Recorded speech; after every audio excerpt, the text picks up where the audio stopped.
Jack, it's been a bit of a tough week. Starting with Sevenoaks, what's your feedback on the result and the performance? Yeah, you say tough week. It's football. You know, you have Tuesday matches, Saturday matches, and some matches are tougher than others.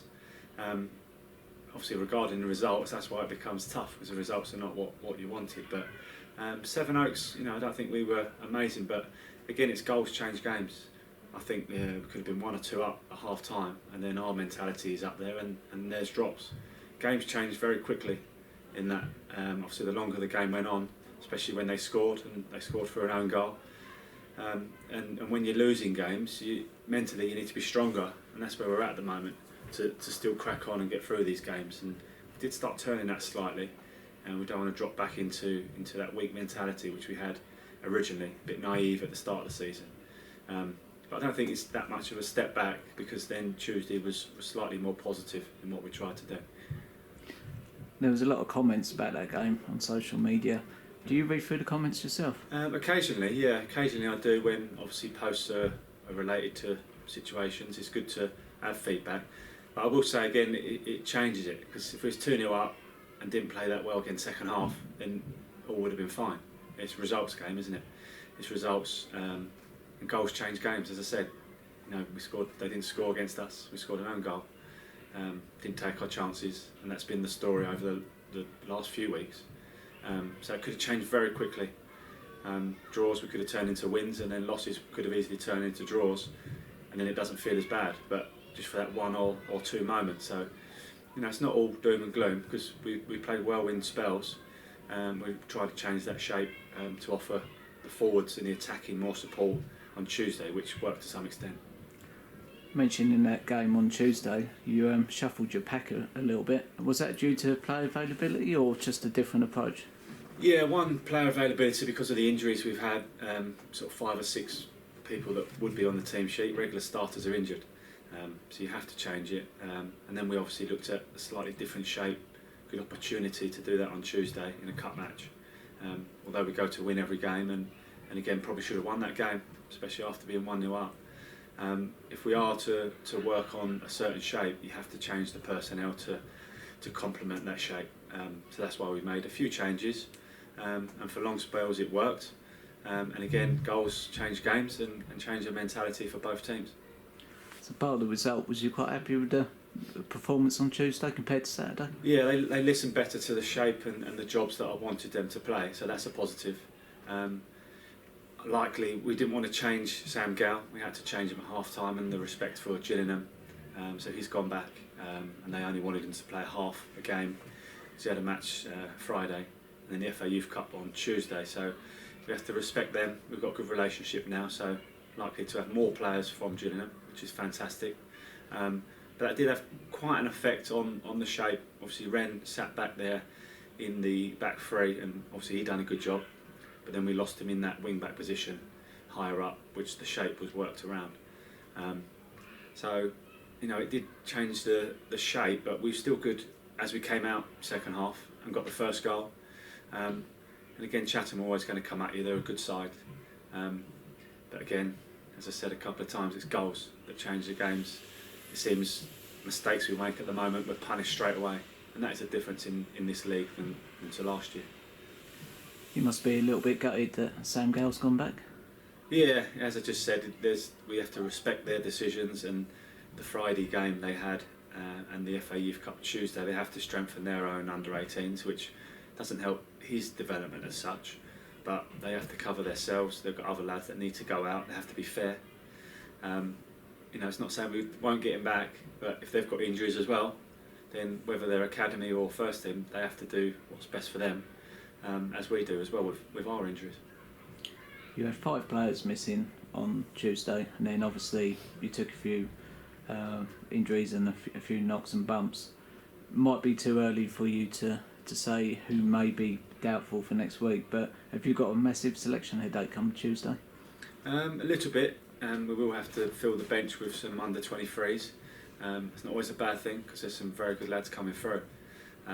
We do have to strengthen in certain areas, but that everyone knows that's not easy either. It must be the right people if they're going to come in.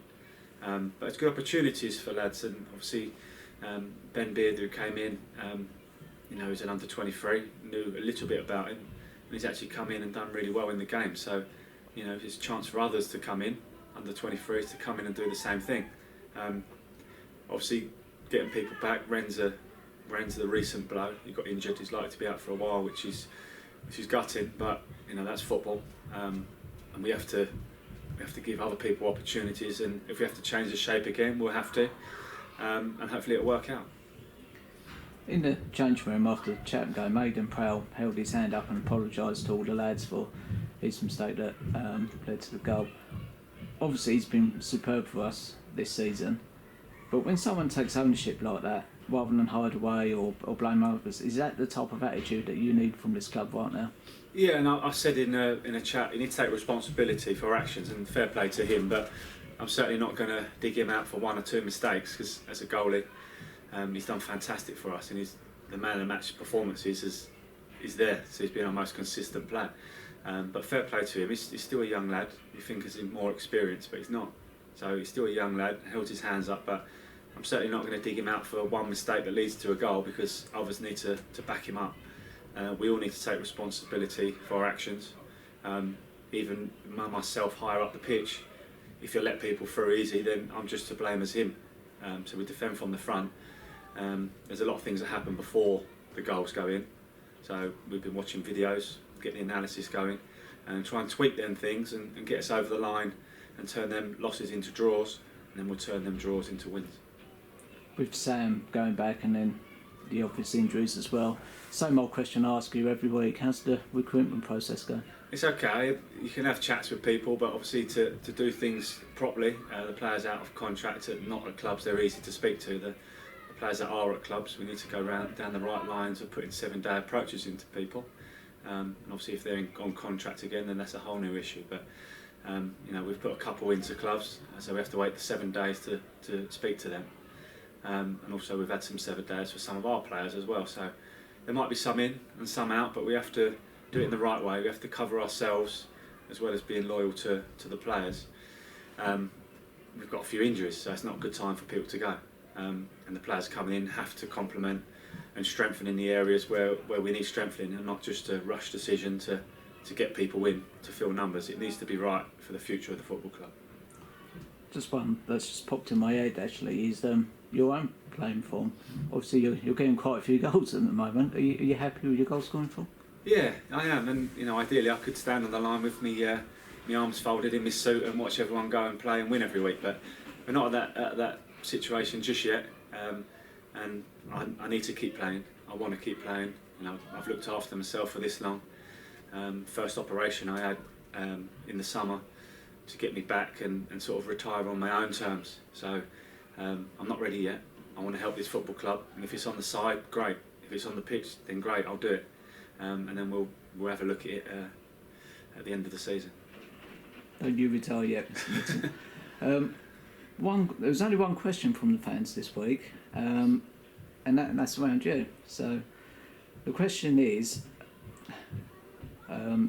given your role as the first team manager, you also do the academy and you coach the under-9s as well as any other football interests. How do you find your time management? It's tough, but I always keep myself busy. I can't justify sitting around at home watching the TV when there's a job to do. Obviously, my main priority is the football club, and at this football club, I do take the under-9s, which I agreed to take because it's my boys' team, which hundreds and thousands of dads do. So I've done that as a dad. I take the academy, and again, that's the future of the football club financially and the development of the players, local players coming through. We've got that good link with the under-23s. That's why I'm speaking to Beardo and Ross quite a lot and got them in coaching. And then I'm the manager and the player of the first team. If anything, it's better me being here full time. One, because I'm not driving here, there and everywhere. But I can manage the aspects of the club, same as everyone else does. They have a full-time job and then they come to training. So it's the same as me. Probably better for me because I'm not having to go everywhere. I'm here all day. So it works out well, and it helps my body, not having to jump in the car and do loads of miles.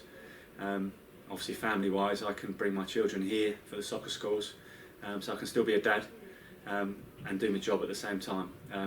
Ideally, we have some more wins, so everyone's happy. But when the chips are down, I'm mentally strong enough to step up, and we will come out better. This football club, it's a tough season in this league. We will come out, and we'll all be stronger next year for what we're working at the moment. Brilliant. Thanks, Jack. Thank you.